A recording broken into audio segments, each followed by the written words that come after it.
Tudo bem, doutor Gabriel. Me conte. Hoje, coincidentemente, mais cedo eu tive na Tarcom. Tacom? Eu vi sua foto no Instagram. Eu não conhecia a empresa, eles me provocaram depois que eu fiz o texto que eu fiz um pouco antes daquela reunião, né? Falando da bilhetagem, falou, não, vem cá para você ver o que já existe funcionando. Então tá bom, vou aí pra ver. Fiquei até, para ser sincero, bem impressionado com a forma como as coisas já estão instaladas. Mas me conte como é, aquele dia eu fiquei curioso para entender um pouco mais da tecnologia de vocês. Então, a nossa tem uma variedade, vou te dar um breve resumo, para ser bem transparente no como é que foi o nosso processo. Nós começamos assim, eu sempre pensei nessa ideia de bilhetagem eletrônica, tanto que eu já viajei para fora do país, e que eu via que lá fora já tem esse sistema há muito tempo. Hoje a pessoa já, na Inglaterra, por exemplo, a pessoa ela compra passagem pelo celular e apresenta o cupom para o motorista. Focado nessa ideia, eu falei assim, como é que em Belo Horizonte ainda não tem esse tipo de sistema simples? Um ponto de vista simples. Aí eu, na nossa aula de empreendedorismo, um professor nosso motivava bastante a gente. Participa lá do Cotemix Startups. O Cotemix Startup participa lá, um programa de pré-aceleração, justamente para as empresas que estão começando, né, que precisam de um investimento inicial para começar um projeto. E nós partimos com essa ideia. Porém, ao longo do desenvolvimento do processo, a gente viu que a nossa ideia já era um pouco comum. Porque você já tem em Campinas, já tem um sistema de bilhetagem que funciona lá com o leitor de QR Code. Né? Só que o leitor de QR Code fica dentro do ônibus e a pessoa Salvador também parece que começou a rodar agora, o que a gente viu. Isso, aí já tem, mas o que acontece? Você tem o leitor de QR Code dentro do ônibus e o QR Code emitido pelo celular. Nisso a gente assim, apresentava a nossa ideia, parecia que assim, era mais do mesmo, uma coisa já comum. Aí a gente assim, cara, como é que nós vamos fazer? Porque a nossa ideia não está fluindo. E aí de repente veio um insight na gente, assim, cara, por que a gente não inverte? Vamos inverter. Vamos pôr o QR Code no ônibus e deixa o celular para ler o QR Code. Nisso, a gente resolve não só o problema da bilhetagem eletrônica, só como a gente integra os sistemas. A gente consegue pegar não só o ônibus de Belo Horizonte, mas o ônibus do Canadá, o ônibus da China, e colocar tudo dentro do mesmo sistema. Ou seja, um cara de Belo Horizonte que for para o Canadá ou para a China, ele pode pagar passagem lá do Canadá, do cartão de crédito dele, pode converter a moeda na hora. Então, assim, a gente pensou assim, nas grandes possibilidades que a gente tem. A gente ainda pode oferecer tanto para as empresas a aproximação dela com o usuário. A gente vai oferecer para as empresas um sistema de feedback. Ou seja, o usuário vai começar a falar para a empresa, o ônibus 2101 está com problema no banco, o ônibus tal está com lixo lá no chão, o ônibus tal está tendo vandalismo toda vez. Isso a gente começa a aproximar e dar dados concretos para as empresas, né, de onde que ela tem que fazer as melhorias assertivas que ela vai ter que fazer. Porque hoje, assim, inclusive eu lembro da sua reunião aberta, né, que você apresentou os dados do Banco Municipal. Eu acredito, né, porque, assim, eu ainda não estou buscando esse contato mais interno com a BH Trans, eu acredito que deve ser mais ou menos também aquela bagunça ali, né? Assim, ou ele é mais eu não sei se lá como é que a BH Trans está fazendo o tratamento da informação, eu não sei. O COP, que é o Centro de Operações da Prefeitura, ele tem um acompanhamento bem profundo hoje do funcionamento da malha. Os ônibus são todos georreferenciados, né? Então, contratualmente eles têm que estar a uma determinada distância física e de tempo um do outro. Isso tudo a BH Trans hoje acompanha.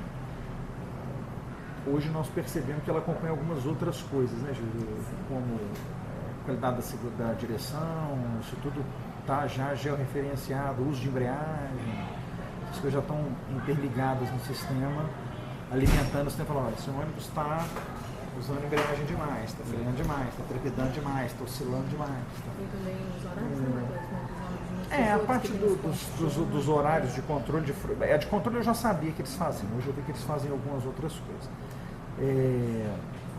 Mas eu tenho sempre uma dúvida da qualidade do tratamento do dado, mais do que da obtenção do dado. Essa conversa de hoje, ela me trouxe algumas visões.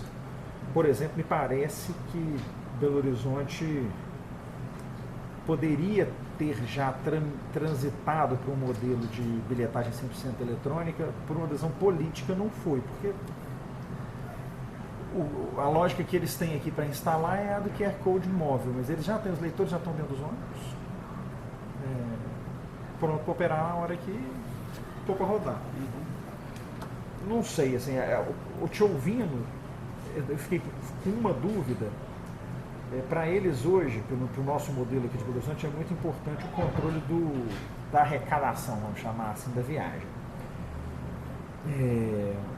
Então, há uma lógica de você validar o QR Code lá dentro, porque isso alimenta aquela viagem especificamente. É claro que se o QR Code for alocado por ônibus diferente em cada um dos ônibus, você consegue fazer a mesma coisa, mas você perde a integração, porque como ele é só uma imagem, ele não está captando nenhuma informação do cliente naquele momento, né? Você usa ela capta. No caso, por exemplo, o usuário, a gente vai ter também um mapa de rastreamento vinculado ao GPS, por exemplo. Se o usuário quiser usar o ônibus 2101, a gente já vai falar para ele quanto que vai ser a tarifa. Mas qual que é a diferença para o sistema de hoje, eu digo assim? Porque nisso o sistema de hoje do BH Trans faz, né? Ele rastreia o ônibus. Ele até te faz a conexão de onde você tem que fazer. O que a gente vai alterar nesse sistema que estão querendo implantar é o seguinte, que a única tecnologia que a gente vai colocar dentro do ônibus é um hardware de R$50, que é o Arduino. Eu entendo, você pensando em Araxá, onde a bilhetagem é toda física, eu entendo, mas aqui onde os equipamentos já estão dentro do ônibus, é isso que eu estou perguntando, porque como os ônibus daqui já estão, por força de contrato, equipados com os hardwares e com os softwares integrados, então assim, todos os ônibus aqui tem que ter 3 equipamentos, né? O leitor com tela touchscreen, leitor de câmera, aproximação, mais as câmeras, mais a TV de LCD, mais o painel do motorista, que tem que estar interligado por contrato. Isso do MOV, né?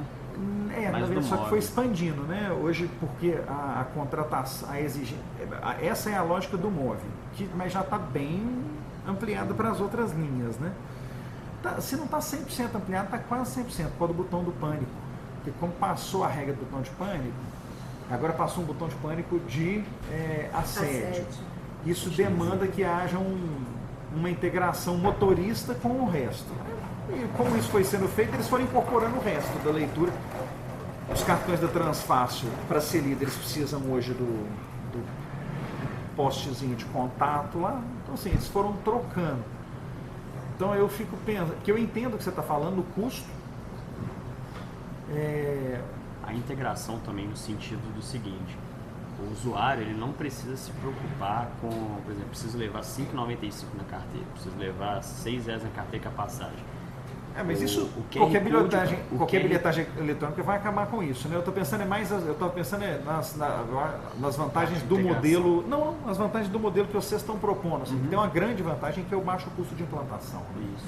É porque o que eu estou dizendo é assim, não ter o dinheiro é uma vantagem de qualquer modelo de bilhetagem, até do modelo mais antigo, que é aquele que você tinha que parar no ponto para comprar, aos modelos de leitura de QR Code, ao seu modelo de leitura inversa do QR Code.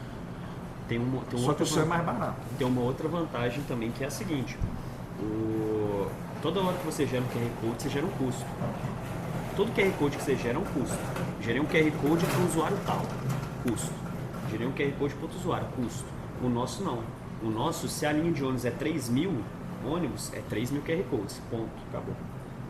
Se você quer, vou colocar numa outra linha de ônibus, mais QR Code ali. Só que o que acontece? Os usuários eles não param de comprar passagem, então eles não vão parar de gerar QR Code. Então vai sempre estar gerando esse custo do QR Code, intermitente. Então, você vai Qual é o custo disso? Do QR Code? O que a gente estudou, a gente está na nossa estruturação de custos agora. A gente já fez toda a planilha de como que vai ser a nossa estrutura, porém a gente ainda está levantando cada custo especificamente. Mas pelo que a gente viu de QR Code, está em torno de... Não é muito caro não, acho que dá R$1,99, acho que se não me engano é R$1,99 para você fazer um QR Code. Não. Isso, mas porque a gente viu um sistema assim bem... gera aqui seu QR Code, aí é R$1,99. Mas a gente está buscando às vezes uma empresa mais, um fornecedor mais específico, cara, já coloca pra gente um preço assim, estipulado, o pacote, né? Assim, nós queremos 3.000, quanto vai ser a coisa pra gente? A gente consegue, o QR Code vai dar os dados vai fornecer os dados pro leitor, né? esse é o ônibus tal, tarifa tal, fazer o débito e liberar a catraca.